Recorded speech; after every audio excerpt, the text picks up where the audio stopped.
तो दोस्तों लाख रुपए की धोखाधड़ी करने चले थे बीजेपी के नेता। 51 लाख रुपए की लूट मार के आरोप में गिरफ्तार हुआ बीजेपी का नेता। रंगे हाथों पकड़े जाने पर पुलिस ने घसीट कर भेजा जेल। खबर से भारतीय जनता पार्टी को लगा तगड़ा झटका। बीजेपी में पसरा सन्नाटा, खड़ा हुआ महाबवाल। अगर आप भी बीजेपी नेताओं की गलत नीतियों का विरोध करते हैं तो लाइक कीजिए इस वीडियो को और चैनल को सब्सक्राइब करने के बाद घंटी बजाना बिल्कुल ना भूलें। बढ़ते हैं पहली खबर की तरफ। धोखाधड़ी मामले में गिरफ्तार भाजपा नेता को भेजा गया जेल। जानिए क्या है मामला। दरअसल धोखाधड़ी मामले के आरोप में भाजपा नेता टोनी जैन को सदर पुलिस ने बुधवार को जेल भेज दिया। आरोपी बाडम बाजार मोहल्ला निवासी है। वे भाजपा के पूर्व जिला को अध्यक्ष थे। इस मामले के 3 फरार आरोपियों में राजेश कुमार जैन, प्रमोद जैन और सोनी जैन और राजकुमार जैन। सदर थाना प्रभारी सह इंस्पेक्टर गणेश कुमार ने बताया कि 3 फरार आरोपियों की शीर्ष गिरफ्तारी होगी। भाजपा नेता पर न्यायालय से वारंट जारी था। राजेश कुमार जैन ने वर्ष 2016 में रामप्यार स्टील बर्तन व्यवसायी श्रीकांत वर्मा से 51 लाख रुपए की राशि ली थी। राजेश कुमार जैन ने बर्तन व्यवसायी से 2 वर्ष के अंदर राशि लौटाने को कहा था। राशि वापस करने की अवधि पूरी हो जाने के बाद बर्तन व्यवसायी श्रीकांत वर्मा ने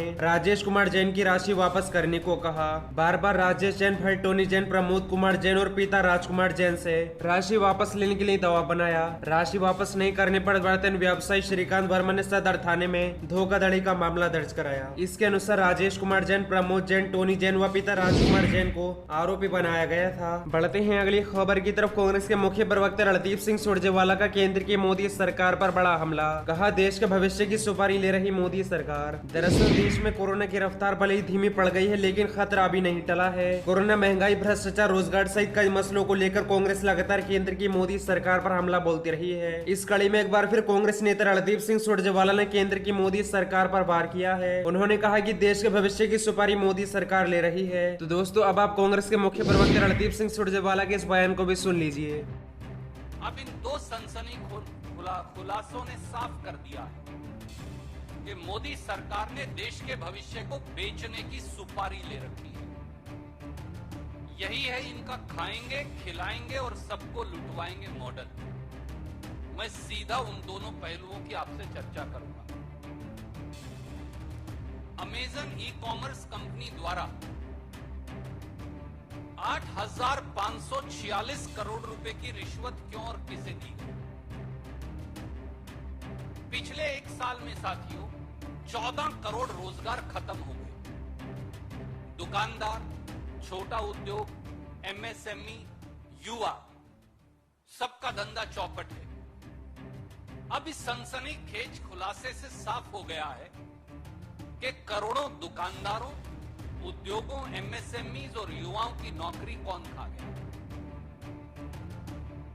अब चौंकाने वाले तथ्य सामने आए कि विदेशी ई-कॉमर्स कंपनी अमेजन ने पिछले 2 साल में भारत में कानूनी फीस के नाम पर 8,546 करोड़ रुपए का भुगतान किया।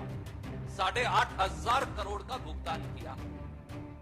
देश के कानून मंत्रालय का बजट 1100 करोड़ रुपया और अमेजन ई-कॉमर्स कंपनी ने कानूनी फीस का भुगतान किया 8,546 करोड़ रुपया। अब ये सामने आ गया है कि ये पैसा तथाकथित तौर से रिश्वत के तौर पर दिया गया।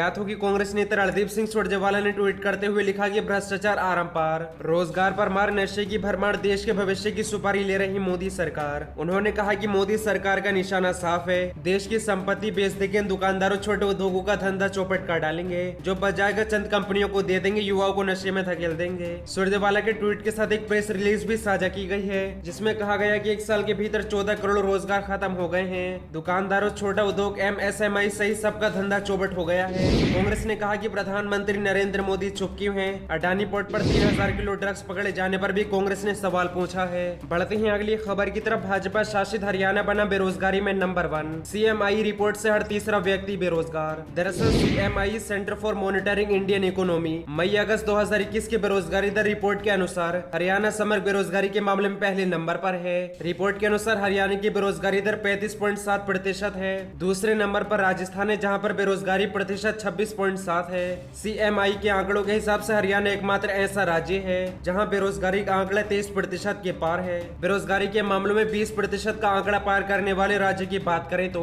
उसमें हरियाणा और राजस्थान मात्र 2 राज्य हैं। इसका मतलब है कि प्रदेश में हर 3 में एक हरियाणा बेरोजगार होता है। ये पूरे देश की औसत बेरोजगारी दर से 4 गुना ज्यादा है। जानकारी के लिए बता दें कि इससे पहले जनवरी में विपक्ष के नेता देवेंद्र हुड्डा ने बेरोजगारी के मुद्दे पर मुख्यमंत्री मनोहर लाल खट्टर व उप मुख्यमंत्री दुष्यंत चौटाला से जवाब मांगा था। दीपेंद्र हुड्डा ने कहा कि युवाओं की आंखों में धूल झोंकने के लिए हरियाणा मूल के युवाओं को 75% रोजगार की गारंटी देने का कानून लाने का नाटक रचा गया था। CMI की रिपोर्ट के मुताबिक 55.75% स्थान तक उच्च शिक्षा डिग्री वाले युवा बेरोजगार हैं। इसके विपरीत ये आंकड़ा राष्ट्रीय स्तर पर औसतन 20.21% है। भारत में औसत बेरोजगारी दर 7.5% है। शहरी भारत में 9.1% है, जबकि ग्रामीण भारत में 6.8% है। देश के सभी राज्यों में हरियाणा 35.7% बेरोजगारी दर के साथ टॉप पर कायम है। पिछले 5 सालों में बेरोजगारी दर अब तक की दूसरी सबसे ज्यादा है। इससे पहले कोरोना की पहली लहर के दौरान लॉकडाउन के समय अप्रैल 2020 में बेरोजगारी दर 43.2 पर पहुंच गई थी, जो अब की सर्वाधिक है।